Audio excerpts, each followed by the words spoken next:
नमस्कार दोस्तों, आप सभी का स्वागत है आपका अपना YouTube channel Aditya arts classes में। दोस्तों, आज मैं आप लोगों के लिए क्लास 12वीं के हिंदी से टॉप 30 ऑब्जेक्टिव क्वेश्चन लेकर के इस वीडियो में आया हूं। मैंने आपके लिए सभी क्वेश्चन सेलेक्टेड लिए हैं, अच्छे लेवल के क्वेश्चन लिए हैं, वही क्वेश्चन लिए हैं जो आपके आने वाले एग्जाम के लिए काफ़ी इंपॉर्टेंट रह सकते हैं। सो गाइस, अगर आप लोग इस चैनल पर पहली बार जुड़े हैं तो प्लीज़ आप लोग इस चैनल को सब्सक्राइब कर दीजिए और बेल आइकन को भी प्रेस कर दीजिए। ठीक है, तो हम फर्स्ट क्वेश्चन की ओर चलते हैं। तो आपका फर्स्ट क्वेश्चन है, आधुनिक हिंदी का जनक किसे माना जाता है? आधुनिक हिंदी का जनक किसे माना जाता है? यानी क्या आपके सामने ऑप्शन दिया हुआ है। पहला ऑप्शन है भारतेंदु हरिश्चंद्र, दिनकर और कबीरदास। तो आधुनिक हिंदी का जो जनक माना जाता है भारतेंदु हरिश्चंद्र को। ठीक है, क्वेश्चन नंबर हम 2 की ओर चलते हैं। क्वेश्चन नंबर 2 है, बातचीत शीर्षक निबंध के निबंधकार कौन है? बातचीत शीर्षक निबंध के निबंधकार कौन है? आपके सामने ऑप्शन दिया हुआ है। पहला है जयप्रकाश नारायण, बालकृष्ण भट्ट और दिनकर। तो बातचीत शीर्षक निबंध के जो निबंधकार हैं वो कौन है? बालकृष्ण भट्ट हैं। क्वेश्चन नंबर 3 की ओर चलेंगे, बालकृष्ण भट्ट पिता का नाम क्या था? बालकृष्ण भट्ट पिता का नाम क्या था? आपके सामने 4 ऑप्शन है, बेनी प्रसाद भट्ट, सैनी प्रसाद भट्ट, बेनी प्रसाद भट्ट। यानी क्या आपको जो है बेनी प्रसाद भट्ट जो है बालकृष्ण भट्ट पिता के नाम है। ठीक है, यानी क्या सी और ए सही है। क्वेश्चन नंबर हम 5 की ओर चलेंगे, उसने कहा था कहानी के नायक कौन है? उसने कहा था कहानी के नायक कौन है? आपके सामने ऑप्शन दिया हुआ है। पहला है लाना सिंह, बौरा सिंह, वजीरा सिंह और हजारा सिंह। तो उसने कहा था कहानी के जो नायक हैं कौन है? लाना सिंह। और नायिका कौन है? सूबेदारनी। ठीक है, क्वेश्चन नंबर हम 5 की ओर चलेंगे, उसने कहा था कहानी में किस शहर का चित्रण किया गया है? उसने कहा था कहानी में किस शहर का चित्रण किया गया है? आपके सामने 4 ऑप्शन दिया हुआ है, अमृतसर, लुधियाना, लखनऊ, जयपुर। तो उसने कहा था कहानी में अमृतसर जो है पंजाब में पड़ता है, इस शहर का चित्रण किया गया है, क्योंकि इसी शहर में बचपन अवस्था में 10 या 12 साल के रहते हैं लाना सिंह, और उसी 10 या 12 वर्ष के रहती हैं सूबेदारनी, जो दोनों की मुलाकात अमृतसर के इसी बाजार में, इसी शहर में होती है, और यहीं से दोनों की प्रेम की कहानी शुरू हो जाती है। ठीक है, वो आगे चलकर जो लाना सिंह सेना में भर्ती हो जाते हैं और सूबेदारनी को उसे शादी हो जाता है। ठीक है ना, इसकी कहानी जो है दोस्तों, अगर आप लोग चाहते हैं इसकी कहानी जो आप लोग चाहिए, प्लीज़ आप लोग हमें कमेंट करिए। जो उसने कहा था कहानी का सारांश आप लोगों के सामने हम प्रस्तुत करें। ठीक है, हम क्वेश्चन नंबर हम 6 की ओर चलेंगे। चंद्रधर शर्मा गुलेरी का जन्म कब हुआ था? चंद्रधर शर्मा गुलेरी का जन्म कब हुआ था? आपके सामने 4 ऑप्शन दिया हुआ है। पहला है 1883, 1983, 1891, 1880। तो चंद्रधर शर्मा गुलेरी का जन्म जो हुआ था 1883 में हुआ था। क्वेश्चन नंबर हम 7 को चलते हैं, चंद्रधर शर्मा गुलेरी का जन्म कहाँ हुआ था? चंद्रधर शर्मा गुलेरी का जन्म कहाँ हुआ था गाइस? आपके सामने 4 ऑप्शन है, जयपुर, राजस्थान, पटना बिहार, लखनऊ उत्तर प्रदेश, मध्य प्रदेश। तो इनका जन्म हुआ था जयपुर राजस्थान में। क्वेश्चन नंबर हम 5 को चलेंगे। क्वेश्चन नंबर 5 है, संपूर्ण क्रांति का नारा किसने दिया था? संपूर्ण क्रांति का नारा किसने दिया था? तो आपको पता ही होगा, संपूर्ण क्रांति का नारा जो दिया था जेपी ने, यानी कि जयप्रकाश नारायण ने दिया था। कहाँ दिया था? तो आपको बिहार के जो राजधानी है पटना, पटना में एक गांधी मैदान है, उसी गांधी मैदान से जेपी ने संपूर्ण क्रांति का नारा दिया था। ठीक है, क्वेश्चन नंबर हम 9 की ओर चलते हैं। क्वेश्चन नंबर 9 है, लाना सिंह किस कहानी के पात्र हैं? तो आपको याद होगा, लाना सिंह जो है उसने कहा था कहानी के पात्र हैं। किस कहानी के? उसने कहा था कहानी के पात्र हैं।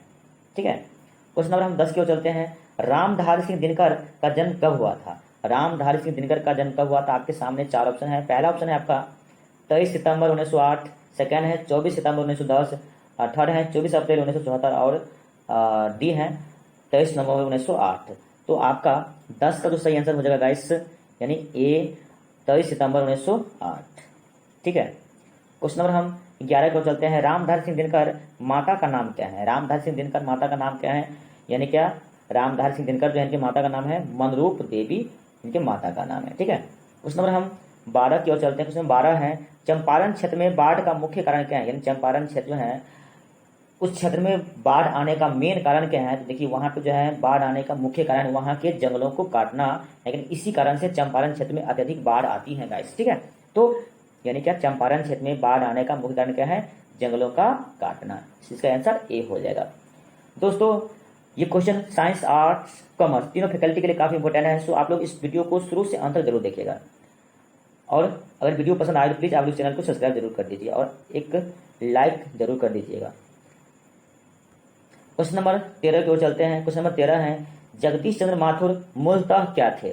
जगदीश चंद्र माथुर मूलतः क्या थे? तो जगदीश चंद्र माथुर जो थे नाटककार थे। क्या थे? नाटककार। इसके लिए 13 का आपका सी आंसर सही हो जाएगा। ठीक है, क्वेश्चन नंबर 14 की ओर चलते हैं। चौरी चौरा कांड कब हुआ था? चौरी चौरा कांड कब हुआ था? आपके सामने चार ऑप्शन है, 1920 ईस्वी में, 1921 में, या 1922 में। तो 14 का जो आपका राइट आंसर हो जाएगा 1922 में चौरी चौरा कांड हुआ था। क्वेश्चन नंबर हम 15 की ओर चलेंगे। एक लेख और एक पत्र के रचनाकार कौन है? यानी एक लेख और एक पत्र के रचनाकार कौन है? आपके सामने चार ऑप्शन है, नामवर सिंह, मोहन राकेश, भगत सिंह। इसका कौन है रचनाकार? भगत सिंह है, एक लेख और एक पत्र के। ठीक है, क्वेश्चन नंबर हम 16 की ओर चलते हैं। क्वेश्चन नंबर 16 है, भगत सिंह की किस उम्र में क्रांतिकारी गतिविधियों में शामिल हुए थे? यानी भगत सिंह कितने वर्ष के थे जब इन्होंने क्रांतिकारी गतिविधियों में शामिल हो गए थे? तो ये 12 वर्ष की उम्र से ही क्रांतिकारी गतिविधियों में शामिल हो गए थे, इसलिए 16 का आपका बी जो है सही राइट आंसर हो जाएगा। क्वेश्चन नंबर हम आप 17 की ओर चलेंगे गाइस। क्वेश्चन नंबर 17 है, भगत सिंह को फांसी कब दी गई थी? तो भगत सिंह को फांसी जो दी गई थी, यानी क्या 23 मार्च 1931 को भगत सिंह को फांसी दी गई थी। ठीक है, यानी भगत सिंह को फांसी कब दी गई थी गाइस? 23 मार्च 1931 को। अब क्वेश्चन नंबर हम 18 को चलेंगे। मालती के पति का नाम क्या है? मालती के पति का नाम क्या है? आपके सामने चार ऑप्शन है, योगेश्वर, महेश्वर, राजेश्वर, परमेश्वर। तो मालती के जो पति का नाम है महेश्वर, जिसका पूरा नाम है डॉक्टर महेश्वर।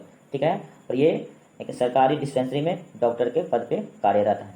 ठीक है, और गैंग्रीन रोग का इलाज करते हैं कौन? डॉक्टर महेश्वर।